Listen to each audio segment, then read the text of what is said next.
que David m'a présenté tantôt, je suis marié depuis bientôt 5 ans. Ouais. Il y en a plusieurs qui font comme 5 ans, c'est rien. Je le sais, mais moi, je suis fier de mon 5 ans. Combien sont célibataires ce soir? Levez votre main bien haute. Assumez-la. Laissez-la haute, juste comme ça, pour que tous les célibataires la remarquent. Laissez-la comme ça. Si t'es célibataire, on va avoir du fun ensemble en fin de semaine, OK? Juste dire, je suis une preuve vivante que c'est possible de se marier. Alors, déjà, c'est une parole d'encouragement pour plusieurs ce soir. Amen. Il y en a qui vont le prendre, ça. Donc, je suis marié depuis bientôt 5 ans. Papa, il y a une photo qui va apparaître, qui est déjà là, de deux magnifiques enfants, Emma et Jacob, qui ne peuvent pas être ici en fin de semaine avec nous. Et pendant toute la fin de semaine, moi, je vais être là. Ce soir, je fais un message d'introduction sur la conférence. Je suis vraiment excité sur le thème de la conférence. Combien sont excités du thème de la conférence? Destinée. Moi, c'est un thème qui me passionne. C'est un thème qui me passionne parce que la Bible est claire sur le fait que Dieu a des projets préparés d'avance pour chacun d'entre nous. Et c'est à nous de découvrir c'est quoi, de s'emparer de ça. Et le rêve de Dieu est plus grand. C'est le thème. Moi, quand David me parlait du thème de cette conférence-là, j'étais déjà excité à l'idée du thème. Le rêve de Dieu est plus grand. Le rêve de Dieu est plus grand que nos doutes. Amen?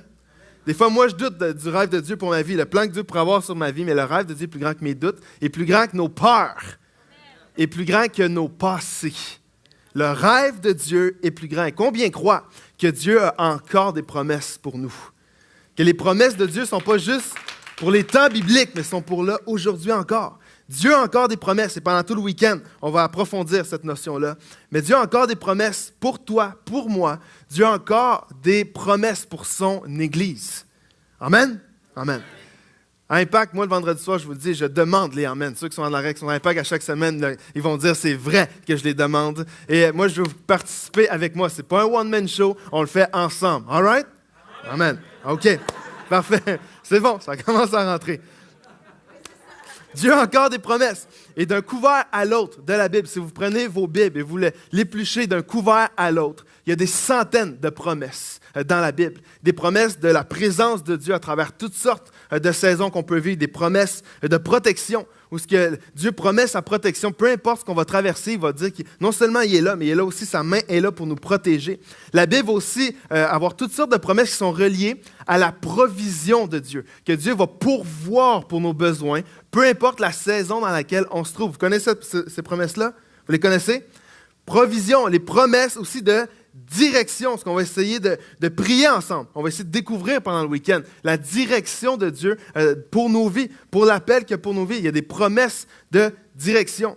Et ce soir, on va s'attarder à un texte, en fait 2 textes. On va se promener entre le livre de Romains et le livre de la Genèse ce soir. Alors, si tu as une Bible, papier, ça fait longtemps que je n'ai pas vu. Une Bible papier. Si vous en avez, combien ont une Bible papier? Montrez-la fièrement, les old school comme ça. Moi j'aime les Bibles papier.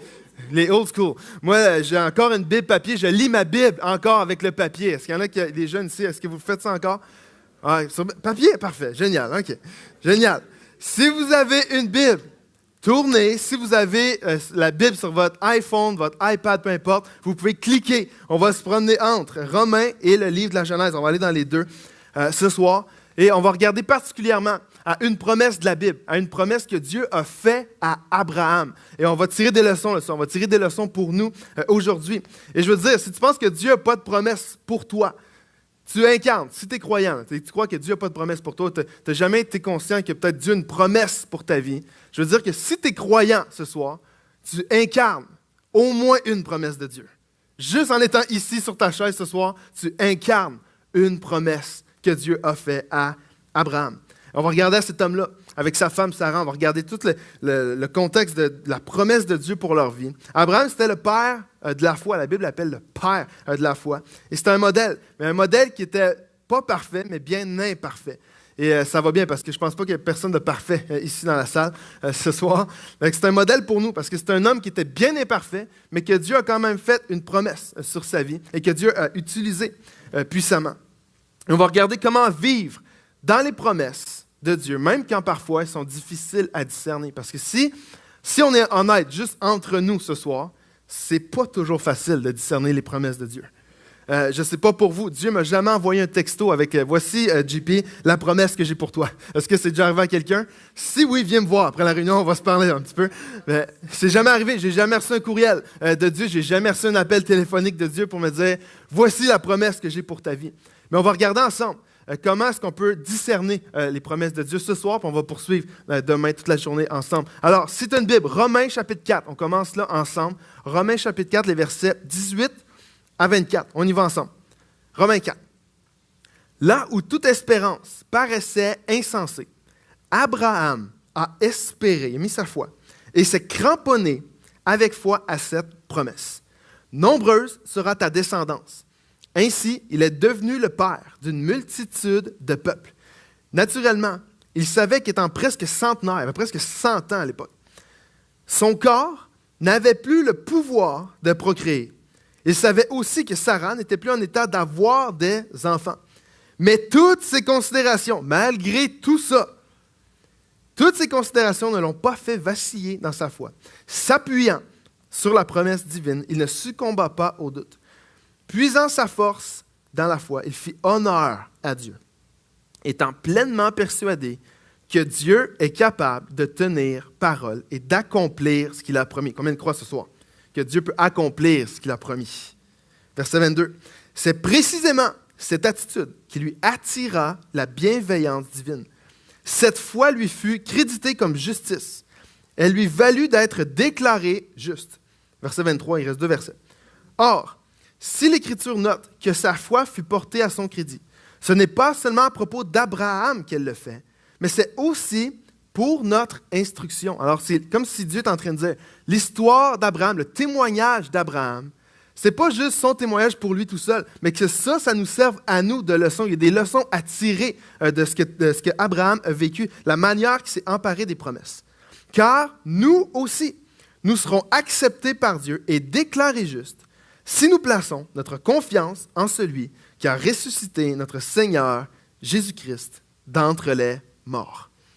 Amen. Le titre de mon message ce soir, c'est que Dieu accomplit toujours ses promesses. Il n'y a aucune promesse que Dieu ne va pas accomplir.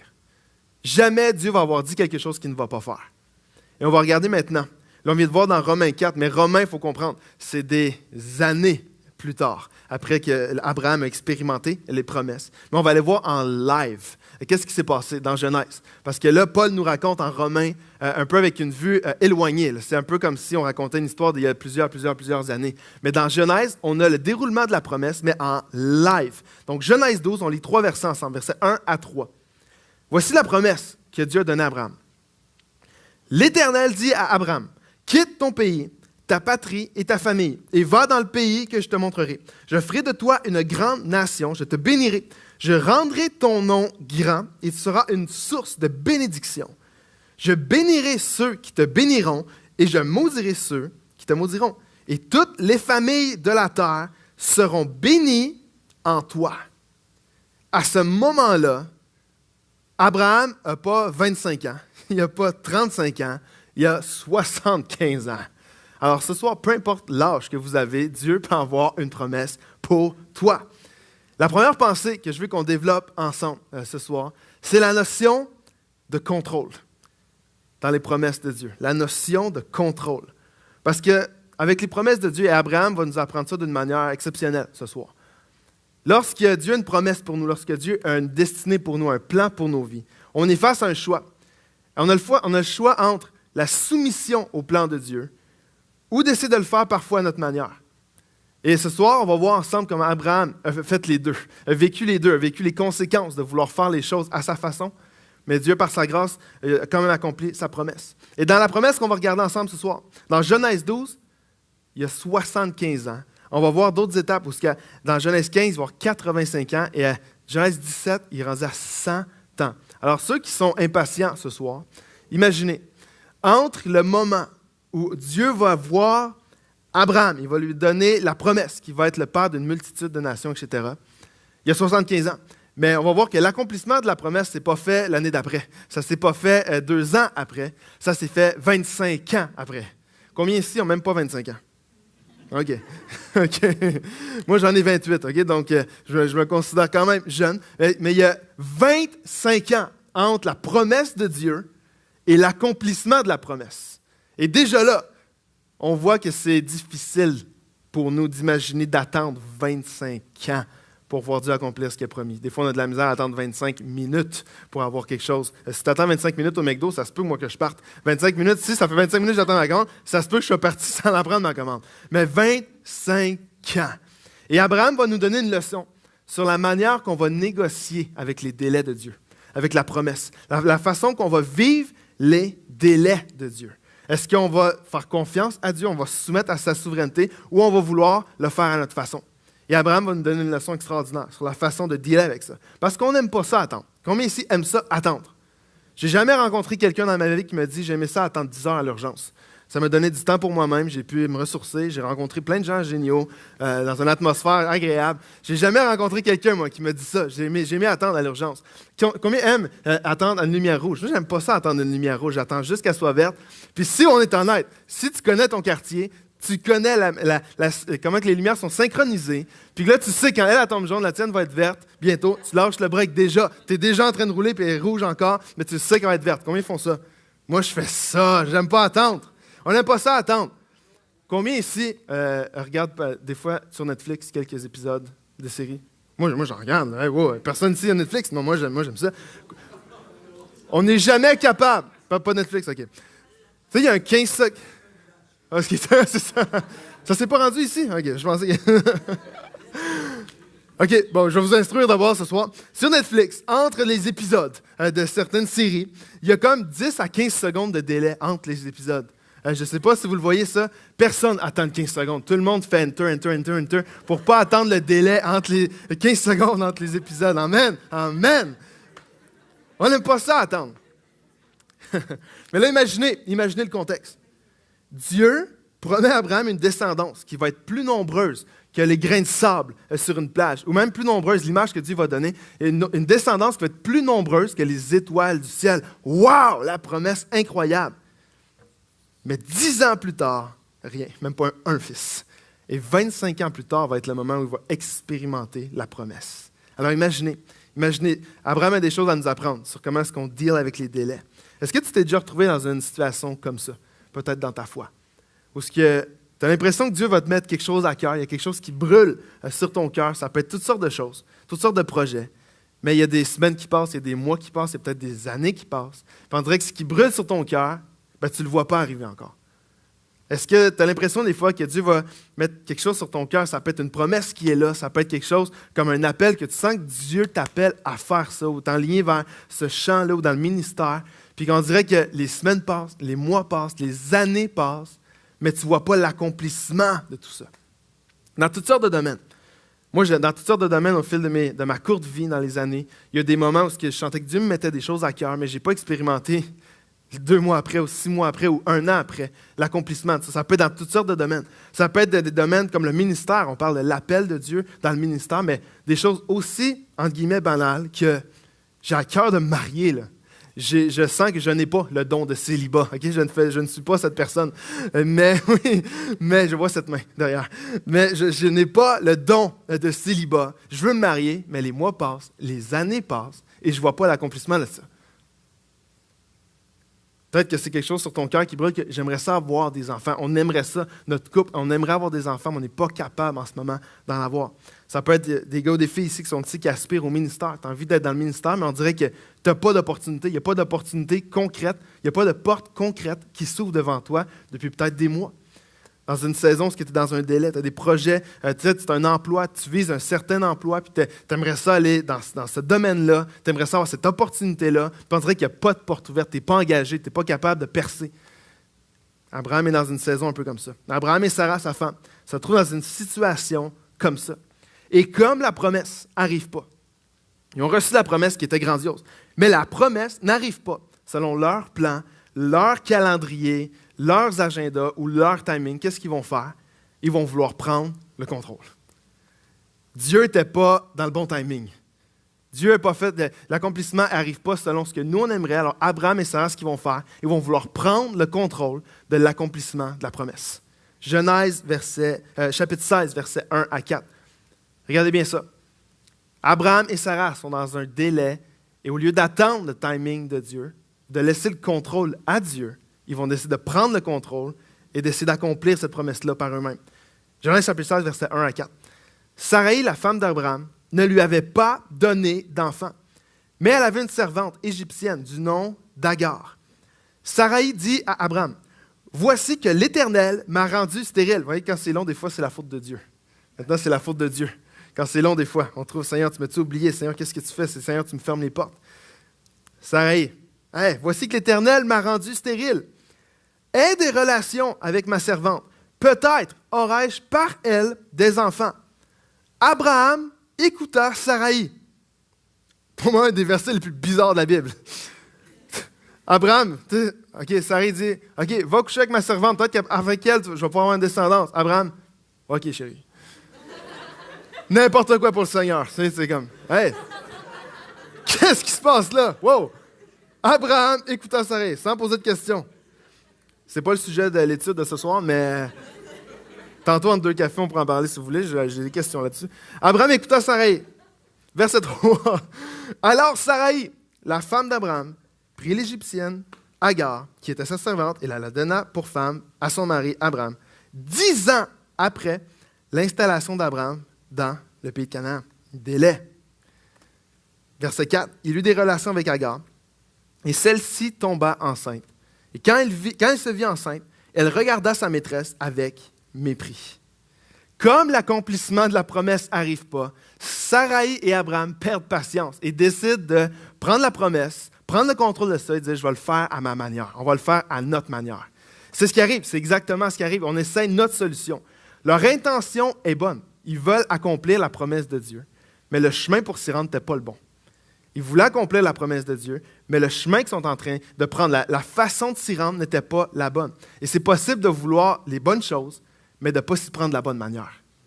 Et c'est ce qu'eux font. Ils veulent la promesse de Dieu, mais ils ne sont pas prêts à se soumettre au contrôle de Dieu, au timing de Dieu.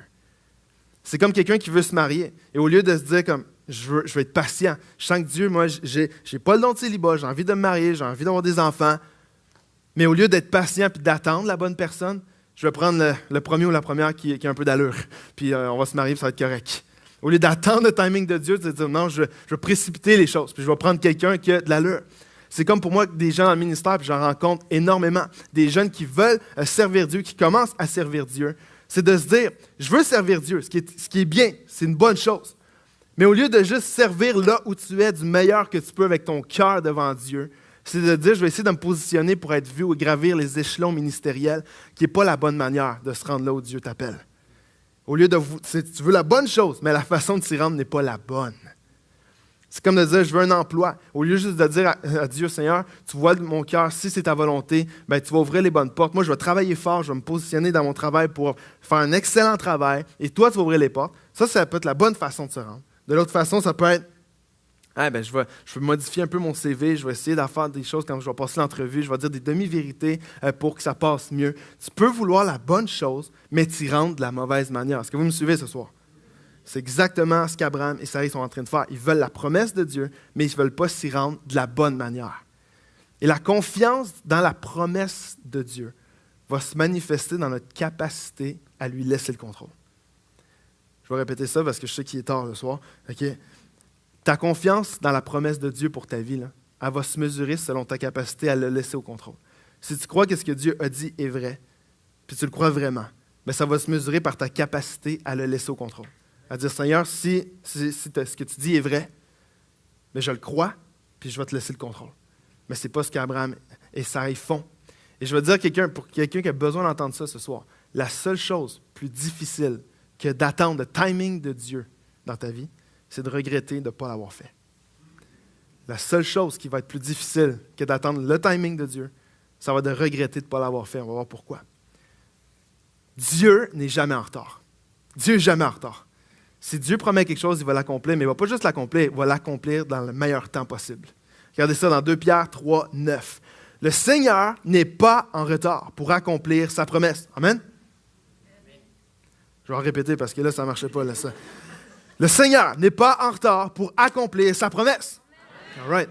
comme certains se l'imaginent. Pas ici ce soir, personne ne s'imagine ça ici, mais il y a des gens ailleurs qui s'imaginent ça. Il est seulement très patient à votre égard, car il ne veut pas qu'un seul périsse. Il voudrait au contraire que tous parviennent à la repentance ou à changer de vie. Dieu n'est jamais en retard pour accomplir ses promesses dans ta vie ni dans ma vie. Dieu n'est jamais en retard pour accomplir son plan dans ta vie et dans ma vie. Jamais, jamais, jamais. Si Dieu l'a dit, il va le faire. Mais notre réflexe humain, lorsque Dieu dit quelque chose, lorsqu'on a quelque chose à cœur et que cette chose-là n'arrive pas, notre réflexe, ça va de vouloir prendre le contrôle. On amène notre solution à Dieu. Dire, Seigneur, je vais le faire à ma manière. Voici comment on pourrait le faire, Seigneur. Alors que tout ce que Dieu nous demande, c'est sa soumission. Dieu nous demande notre soumission. Nous, on arrive à Dieu, Seigneur, hey, on pourrait le faire comme ça, je pourrais faire ça, je pourrais aller là, Seigneur, je vais le faire. Comme Abraham et Sarai, hey, on va prendre la servante et on va le faire quand même comme ça. Tout ce que Dieu vous demande et me demande, c'est notre soumission à son contrôle, à sa souveraineté. Ce qu'Abraham et Sarai ont fait, c'est qu'ils ont pris le contrôle et il y a eu des conséquences. La grâce de Dieu va toujours être plus grande que les conséquences. Si nous, on décide de prendre le contrôle des choses, il va y avoir des conséquences à ça. Mais la grâce de Dieu va toujours être plus grande que ça. Mais regardez bien ensemble.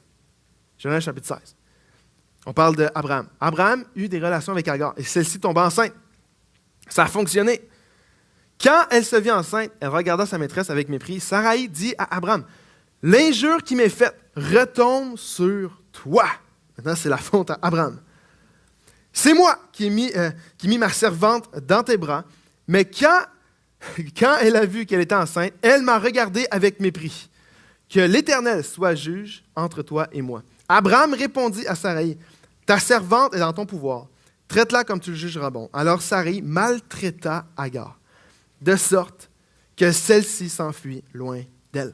Et ce soir, je n'ai pas le temps d'aller là-dedans. Mais si vous faites une étude théologique des descendants d'Ismaël, parce que le premier fils qui est né d'Agar, c'est Ismaël, et après le fils de la promesse, c'était Isaac.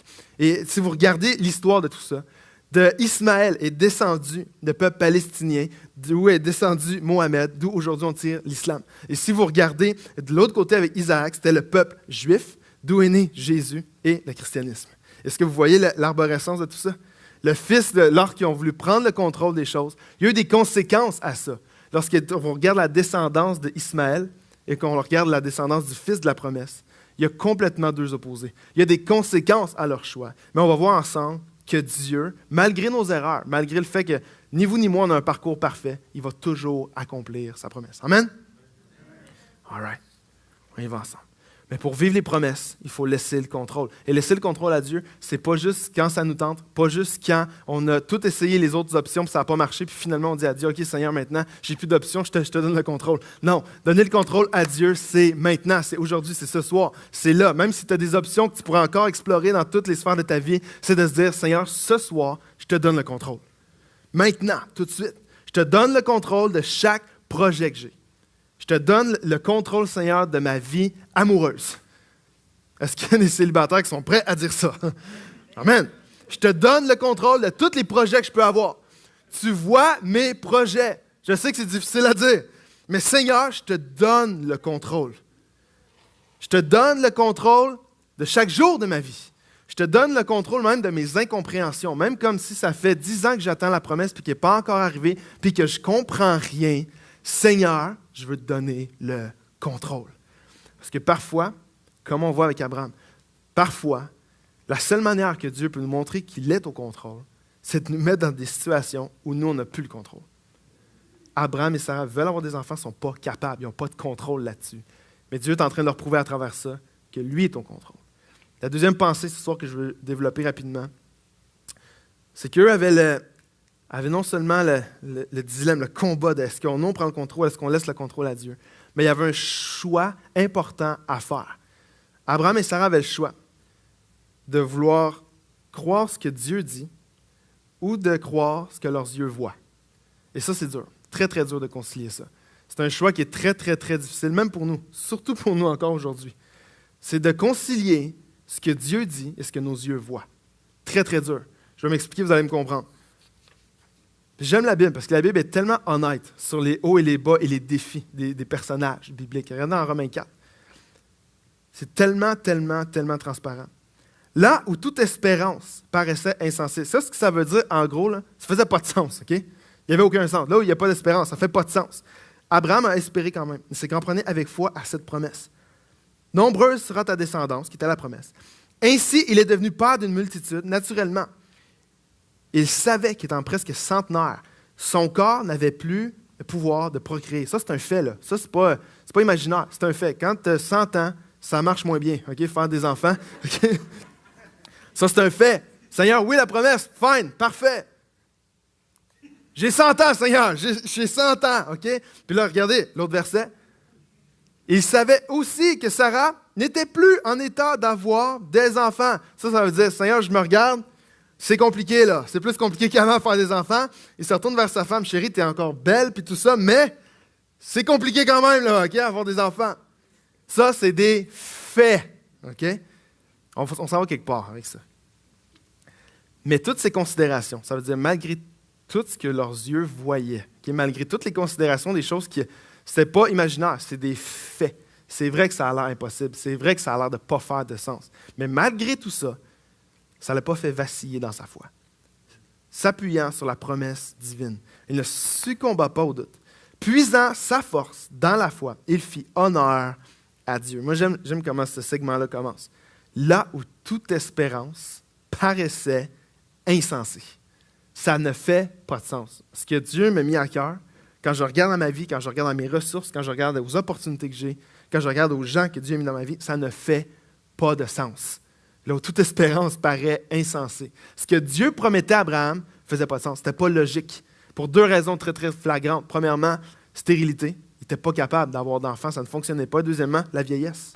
C'est littéralement Abraham qui dit ce que je vois quand je regarde à ma vie, quand je regarde à tout ça, ce que je vois ne correspond pas à ce que tu me dis, Seigneur. Est-ce que tu as déjà été dans une situation comme ça?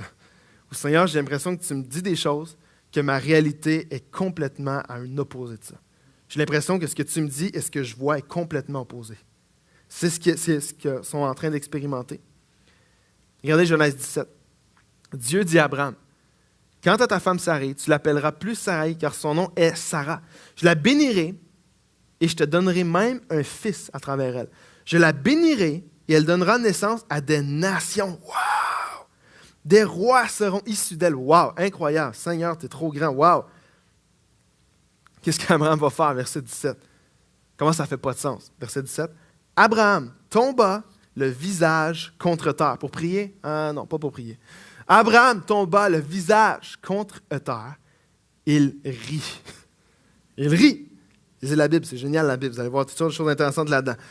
Face contre terre, pas pour prier, pour rire de ce que Dieu est en train de lui promettre. Et il dit dans son cœur, imaginez-le, il se met à terre, commence à rire et dans son cœur commence à penser ça. Un fils pourrait-il naître à un homme de 100 ans? Est-ce que ça peut arriver, ça? Seigneur, je comprends. Merci, Seigneur, pour la belle promesse. Mais est-ce que c'est possible qu'un fils peut naître d'un homme de 100 ans et Sarah, qui est âgée de 90 ans, pourrait-elle mettre un enfant au monde? Abraham dit alors à Dieu, « Si seulement Ismaël pourrait vivre devant toi. » Dieu dit, « C'est certain, ta femme Sarah te donnera un fils et tu l'appelleras Isaac. J'établirai mon alliance avec lui comme une alliance perpétuelle pour sa descendance après lui. » Pouvez-vous imaginer comment ça ne fait pas de sens pour Abraham? Nous, on lit ça rapidement, puis on tourne la page, puis il y a 100 ans, sa femme a 90 ans. Comment ça ne fait pas de sens ce que Dieu est en train de lui dire versus ce que ses yeux sont en train de voir? C'est Abraham qui écoute. J'écoute, Seigneur, ce que tu me dis, mais quand je me regarde ici, ça ne fait pas de sens. Ce que Dieu dit, la descendance, que vous allez avoir une descendance qui est plus nombreuse que les étoiles, ça ne fait pas de sens avec les faits. On a 100 ans, que l'horloge biologique avance rapidement. Et je veux le dire à plusieurs ce soir que parfois les promesses de Dieu ne font pas de sens. Ça va arriver. Ça va arriver que ce que Dieu va te mettre à cœur, ce que Dieu va vous mettre à cœur, ne fera pas de sens avec ce que vous voyez maintenant. Ça se peut que ça arrive, ça. Vivre pour Dieu, vivre par la foi, n'est pas toujours supposé faire du sens. Amen. Je n'ai pas beaucoup d'amen à ce point-ci, mais c'est correct. J'ai épuisé toutes mes amens. Moi, je vais me dire amen à moi-même. Vivre par la foi n'est pas toujours supposé faire du sens. Merci. Vivre par la foi, c'est pas toujours, on n'est pas toujours obligé de comprendre ce que Dieu est en train de faire. que même si Dieu va nous mettre des choses à cœur et que nous, on ne voit pas l'accomplissement de ça, ça se peut que ça arrive. Ses pensées ne sont pas nos pensées. Ses plans sont au-dessus de ce qu'on peut comprendre. Sa vision des choses, ses promesses sont au-dessus de nos pensées. Et moi, je travaille avec des jeunes de 18 à 35 ans chaque semaine. Il y a trop de jeunes et il y a trop de gens qui commencent avec Dieu en disant « Seigneur, je veux vivre par la foi, je suis prêt à déplacer des montagnes pour toi, je suis prêt à te croire, peu importe, Seigneur. » Il y a trop de jeunes qui commencent comme ça. Il y a trop de gens qui commencent comme ça, puis qu'au fil des mois, au fil des années, ils finissent par juste faire des choses qui font du sens. Est-ce que vous me suivez ce soir? Parce que Dieu, au début, moi, j'étais un Jesus freak. Là, quand j'ai donné ma vie à Dieu, j'aurais été prêt à faire n'importe quoi. Puis on dirait que graduellement, lorsqu'on devient plus confortable dans notre vie, dans notre appel, dans notre foi même, on commence à ne plus vivre dans cette foi-là, mais on finit par vivre une foi qui fait du sens. Je veux rappeler à tout le monde ce soir que vivre pour Dieu, là, ça ne fait pas toujours de sens. Et ce n'est pas toujours supposé en faire. Et on a le choix à prendre ce soir, puis on va le prendre pendant tout le week-end. Et ce n'est pas juste le choix de se dire « Je vais juste croire ce que Dieu dit, puis je vais me cacher sur les faits de ma vie, je vais me cacher sur les choses dans ma vie qui ne me pointent pas vers sa promesse. » Le choix, ce n'est pas de croire juste les faits ou de croire juste ce que Dieu dit. J'aimerais vous suggérer ce soir que le choix, c'est de garder la foi malgré les faits. C'est de dire « Seigneur, je veux croire ce que tu dis malgré ce que je vois. Je veux croire tes promesses malgré ce que ma vie ressemble aujourd'hui. Je veux le croire malgré ça. Je veux le croire. Je veux dire à tous ceux qui sont célibataires ensemble, vous allez voir, on va avoir du fun ensemble fin de semaine. Mais c'est de croire que Seigneur, même si tout le monde se marie autour de moi, OK? Même si on dirait que tout le monde se marie, tout le monde a une vie amoureuse plus épanouie que la mienne, même si mon chien a l'air d'avoir une meilleure vie amoureuse que la mienne, je veux croire que tu es quelqu'un pour moi. Amen? Amen. Je veux dire à quelqu'un que même si il y a un diagnostic qui a été donné, Seigneur, moi, je veux croire que tu peux encore intervenir. Amen? Seigneur, moi, je veux croire que même si je veux te servir et on dirait qu'il n'y a pas d'opportunité, je veux continuer de te servir là où tu m'as mis, même s'il n'y a pas de nouvelles portes qui s'ouvrent. Je veux croire que même si je ne vois pas les nouvelles portes, un jour, tu vas en ouvrir une. Je vais continuer de te servir là, puis tu vas ouvrir une porte un jour. Malgré mon compte de banque qui est vide, Seigneur, je veux croire qu'un jour, tu vas pourvoir. Je veux croire que tu vas prendre soin de moi quand même. Amen? Tous les étudiants disent Amen. Je veux choisir, Seigneur, de ne pas laisser ce que je vois m'empêcher de croire ce que tu as dit. Je ne veux pas laisser, Seigneur, lorsque je regarde à ma vie, à toutes les ressources que je n'ai pas, à toutes les portes ouvertes que je n'ai pas, je ne veux pas laisser ça m'empêcher de croire ce que tu as dit. Ça, c'est la foi. Même si ça ne fait pas de sens, j'aimerais nous suggérer à chacun ce soir que c'est exactement souvent à cet endroit-là que Dieu veut nous rencontrer.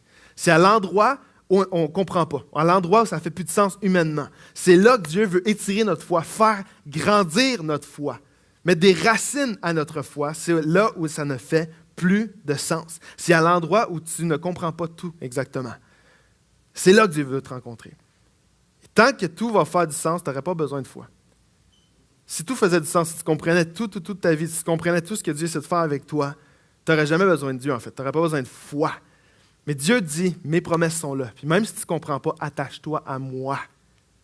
Mes promesses sont toujours là. Je sais, Seigneur, que je peux m'appuyer sur tes promesses et que Dieu va toujours accomplir ce qu'il a promis. Les versets qu'on a lus tantôt dans Romains 4, versets 20-21. S'appuyant sur la promesse divine, il n'a pas douté par incrédulité de la promesse de Dieu, mais il a été fortifié par la foi. Il a rendu gloire à Dieu. Car il avait la pleine conviction que ce que Dieu promet, il peut aussi l'accomplir. Et j'aime le texte de Romains 4 parce qu'il termine avec la promesse pour Abraham qui est non seulement pour lui et sa femme, mais qui a une valeur, une alliance spirituelle jusqu'à nous aujourd'hui. Je te disais au début du message que si tu es croyant ce soir, tu incarnes une promesse de Dieu. Parce que Dieu dit à Abraham, oui, tu vas avoir des fils, tu vas avoir un fils physique, je vais te donner Isaac, qui va être une descendance, mais ce que tu ne comprends pas, Abraham, c'est que des générations après génération après génération, jusqu'en 2018 aujourd'hui, il va avoir une famille spirituelle. Ce n'était pas juste une alliance, ce n'était pas juste une descendance physique, mais une descendance qui était spirituelle. Il y a quelque chose d'important pour nous là-dedans. Regardez bien Romains 4, les derniers versets. On va regarder ensemble verset 23. Or, ce n'est pas pour lui seulement, ce n'était pas juste pour Abraham, qu'il est écrit que la foi a été portée à son compte. Mais c'est aussi pour nous, jusqu'en 2018. Elle sera portée à notre compte, puisque nous croyons en celui qui a ressuscité Jésus-Christ, notre Seigneur. Lui qui a été livré pour nos fautes et qui est ressuscité pour que nous soyons déclarés justes. Malgré le fait qu'Abraham a été impatient, malgré le fait qu'Abraham a pris contrôle de la situation, malgré le fait qu'Abraham a voulu apporter sa propre solution, Dieu a été fidèle avec lui. Malgré le fait qu'il y a eu Ismaël, Dieu a quand même donné Isaac. Fidélité incroyable de Dieu. Dieu a démontré toute sa fidélité, tout son amour, toute sa grâce en donnant quand même Isaac à Abraham et Sarah. Une deuxième chance. Et cette fois-là, ce que le texte de Romains nous dit, c'est que cette fois-là est disponible pour nous aujourd'hui. Parce qu'Isaac, c'était le fils de la promesse. Mais Jésus-Christ, à la croix, était l'accomplissement ultime de cette promesse-là. Parce qu'à travers lui, si nous, on met notre foi en lui, on est des descendants de cette alliance-là. Et c'est la preuve que Dieu accomplit toujours ses promesses. Amen? Amen. Peut-être qu'aujourd'hui, tu n'auras pas d'enfant appelé Ismaël. Si tu t'appelles Ismaël aujourd'hui, sois béni. Okay? Mais peut-être que chacun de nous n'aura pas d'enfant qui va s'appeler Ismaël, mais on a chacun de nous fait des erreurs. On n'a chacun de nous pas un parcours parfait. Chacun de nous, on a fait ça. On a manqué la cible peut-être, on a fait des erreurs. On n'a pas toujours été fidèle avec Dieu. Moi, le premier ici, là, je vais vous raconter en terminant tantôt, on n'a pas toujours été fidèle. On n'a pas un parcours sans tâche. Des fois, on a perdu du temps parce qu'on a pris le contrôle de notre vie, puis qu'on arrive plus tard, on a perdu peut-être des mois ou des années, on arrive devant Dieu. On n'a peut-être pas des Ismaël, mais on a tout un parcours imparfait lorsqu'on se présente devant lui. Mais on sert un Dieu qui se spécialise dans les deuxièmes chances. On sert un Dieu qui se spécialise dans la grâce, dans le nouveau départ. Isaac est le fils de la promesse et Dieu garde toujours ses promesses. J'aimerais dire à plusieurs ce soir que Dieu n'accomplit pas ses promesses en fonction de notre fidélité, en fonction de notre mérite ou de notre performance. Est-ce qu'on mérite ses promesses? Est-ce que, j'aimerais vous dire, personne ici mérite ses promesses. Personne ne mérite ici que Dieu accomplisse ses promesses dans nos vies. Dieu n'accomplit pas ses promesses en fonction de notre fidélité, mais Dieu accomplit ses promesses envers nous en fonction de sa fidélité, de sa bonté, de sa grâce, de son amour. La valeur d'une promesse, ça vient de la personne qui fait la promesse, pas de la personne qui la reçoit, la promesse. Et lorsque Dieu fait une promesse, Dieu va l'accomplir parce qu'il est parfaitement amour et fidèle. Et littéralement, ce que le message d'Abraham est en train de nous enseigner sur cette promesse-là, c'est que rien de ce qu'on a pu faire, peu importe combien de contrôle on a pu prendre, combien de fois est-ce qu'on a douté des promesses de Dieu, peu importe tout ça, rien ne peut annuler les promesses de Dieu sur nos vies. Peu importe les erreurs qu'on a faites, si on revient devant lui et qu'on remet notre vie devant lui, et qu'on se repent et qu'on dit « Seigneur, j'ai besoin de toi, je veux marcher dans tes voies », il n'y a rien de ce qu'on a pu faire. Il n'y a pas de Ismaël dans nos vies qui peuvent annuler les actes de nos vies. Amen. Dieu peut encore restaurer. Ça, je le crois à 100%. Dieu peut encore donner la joie quand on pense que ce n'est plus pour nous la joie. Là. On a vécu tellement de choses que ce n'est plus pour moi ça. Je crois que Dieu peut encore la donner. Je crois que Dieu peut encore guérir. Je crois que Dieu peut encore donner une paix à quelqu'un qui croit que ce n'est plus possible pour lui de vivre dans la paix parce qu'il a trop fait d'erreurs. Je crois que Dieu peut encore le faire. Je crois que Dieu peut encore donner à quelqu'un un plan pour sa vie. Quand on croit qu'on a tout scrappé, quand on croit qu'on a trop fait d'erreurs, je crois que Dieu peut encore, lorsque cette personne-là vient devant lui, je crois que Dieu peut encore révéler son plan pour sa vie. Amen. Les promesses de Dieu, j'aimerais le dire comme ça, alors que je termine bientôt. Les promesses de Dieu n'ont pas de date d'expiration. Il n'y a pas de date d'expiration sur les promesses de Dieu pour ta vie. Moi, ça a été mon histoire parce que je termine bientôt. Quand j'avais 13 ans, je suis né dans une famille chrétienne depuis... On a déménagé beaucoup, j'étais dans toutes sortes d'églises partout. Puis, comme tous ceux qui sont nés dans l'église, combien sont nés dans l'église ici? Vous êtes nés dans une famille chrétienne, la majorité. Au début, tu suis tes parents, là. Tu suis tes parents dans l'église, puis à un moment donné, tu es tanné d'aller à l'église. Puis, il faut que tu prennes une décision pour Dieu, pour ta propre vie. Tu ne viens plus juste à l'église puis servir Dieu parce que tu suis tes parents. Il faut que tu prennes une décision. Moi, ça s'est fait à l'âge de 13 ans. Je me souviens comme si c'était hier. J'ai pris une décision de donner ma vie à Jésus. Puis, comme je l'ai dit tantôt, j'étais un Jesus Freak. Okay? Est-ce qu'il y en a qui se souviennent de Toby Mac, la chanson Jesus Freak? Ça, je parle des vrais de vrais. Est-ce qu'il y en a? Non, personne. OK. T'as un chandail? Pas vrai? Ben, moi aussi, j'avais un chandail Jesus Freak de Toby Mac. Ça, c'était ma toune. Ça, c'était moi. J'étais en feu. Okay? J'avais 13 ans. J'étais un petit ado. Puis, à l'époque, quand on me demandait qu'est-ce que je vais faire plus tard, savez-vous qu'est-ce que je disais? Fouillez-moi pourquoi. Je disais, je vais être pasteur. Je veux être pasteur. C'est ça que je veux faire. J'ai aucun pasteur dans ma famille, bien loin de ça. Ma famille, une grande majorité, n'est pas chrétienne. Les parents sont nés nouveaux, mais le reste de ma famille, pas du tout. J'ai aucun pasteur dans ma famille. Mais quand j'avais 13 ans, là, quand on me demandait ce que je voulais faire, c'était être pasteur. Tout le monde me regardait. Ah, c'est cool, ah, c'est cool. Ah, ouais. C'est la famille pas chrétienne, tu sais, c'est comme, oh, qu'est-ce qui se passe?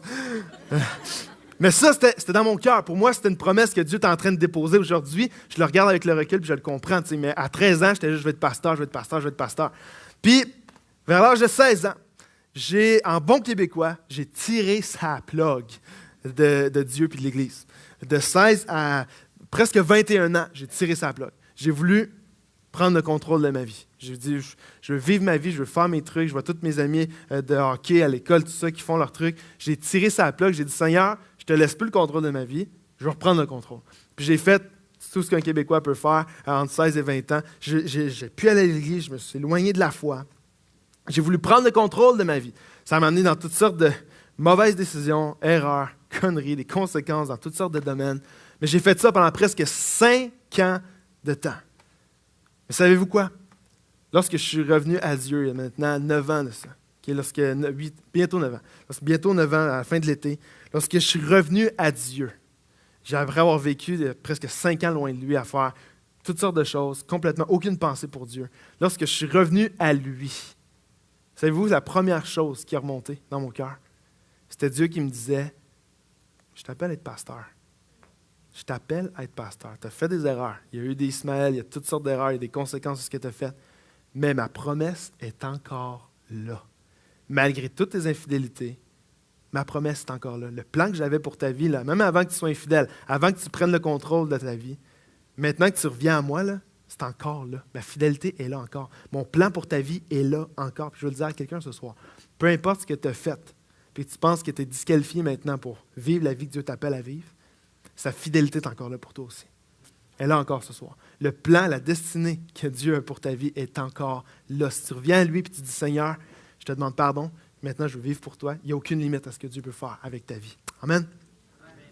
Je vais vous demander juste de courber la tête, je vais prier en terminant le message. Je vais inviter David aussi à venir me rejoindre. Seigneur, merci parce que tu es un Dieu qui est infiniment fidèle. Tu es un Dieu, c'est quand qui est... On a de la misère à concevoir comment ton amour, ta grâce, ta fidélité peut être grande parce que nous, on est tellement pas comme ça. Notre amour, notre grâce, notre fidélité est tellement petite comparée à la tienne. Puis, Seigneur, moi, je veux te prier pour chacun de nous ce soir. Ceux qui sont dans la salle, moi-même. Seigneur, je veux te prier pour nous. Seigneur, s'il y a des gens qui sont dans la salle et que peut-être qu'ils ont pris le contrôle, Seigneur, de leur vie, il y a des sphères de leur vie où ils ont pris le contrôle, peut-être par impatience, peut-être parce qu'ils voulaient juste accomplir les choses à leur manière. Seigneur, toi, tu parles au cœur en ce moment même. Seigneur, je te prie de venir les visiter maintenant, de juste venir, Seigneur, donner une conviction dans leur cœur.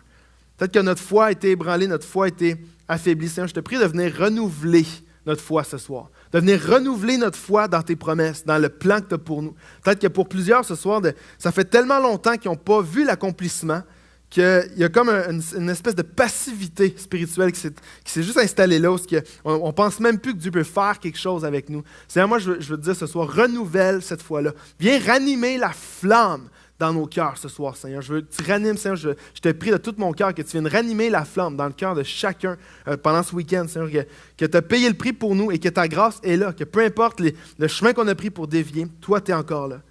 Et Seigneur, que tes promesses sont parfaites. La destinée que tu as pour nous, Seigneur, tu ne l'enlèves pas parce qu'on a fait une erreur. Tu ne l'enlèves pas parce qu'on a dévié de la route. Seigneur, lorsqu'on revient devant toi repentant avec un cœur juste, Seigneur, tu viens et ta promesse est encore là pour chaque personne dans ce lieu. Alors, Seigneur, on te prie que pendant les prochains moments, pendant tout ce week-end, Seigneur, moi, je te prie que tu viennes ranimer la flamme des promesses que tu as pour chaque personne, que tu viennes ranimer peut-être le plan. Peut-être qu'il y a des gens ici qui ils pensent même pas que tu as un plan pour eux. Je te prie que tu viennes leur révéler pendant ce week-end. Viens révéler ton plan. Viens révéler tes promesses. Seigneur, on s'attend à toi et on te prie dans le nom de Jésus, le nom au-dessus de tous les autres noms, le nom de Jésus. Tout le monde dit ensemble, Amen. Amen. Alors, David, je t'invite à venir. Merci beaucoup. Rapidement, je vais parler fort parce que je n'ai pas mon micro, mais on va passer un petit temps de pause de 15 minutes avant d'aller bloc de louange. On va avoir vous allez voir la cuisine dans le fond. On a des petits rafraîchissements pour vous, une petite collation. J'en profite pour faire quelques annonces. Vous avez vu qu'on a une table de livres sur le côté, dans le hall. C'est un partenaire de Publication Chrétienne qui... merci. Je vais économiser ma voix. Donc, c'est notre partenaire Publication Chrétienne qui nous a généreusement donné des cadeaux qu'on va faire tirer aussi demain. Des cadeaux qu'on a annoncés sur notre page Facebook. Des livres super intéressants pour vous que je vais présenter. Et il nous donne 5 $. Donc, c'est un certificat cadeau de 5 $ applicable à la table à l'arrière sur le livre de votre choix. Donc, vous prenez un livre, vous avez un beau 5 $ de rabais dessus. Nous, on vous encourage vraiment à lire.